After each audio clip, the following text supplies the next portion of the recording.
30 April বা আগামী 24 ঘন্টায় তোমাদের মনের মানুষের তোমাদের প্রতি অনুভূতি কীরকম থাকবে। ফার্স্ট কার্ড কি পেয়েছি, স্যাংচুয়ারি।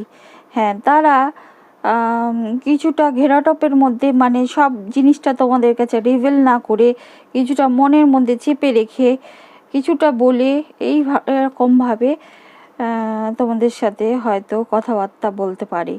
কিন্ডার স্পিরিট হয়তো সেই সব বিষয় জানতে চাইলে তারা একটা শিশুসুলভ তোমাদের কাছে ব্যবহার ফিরে দিতে পারে, বা শিশুসুলভভাবে সেই সবের জবাব দিতে পারে, বা শিশুসুলভভাবে এই সম্পর্কটাকে নিতে পারে আগামী 24 ঘন্টায়।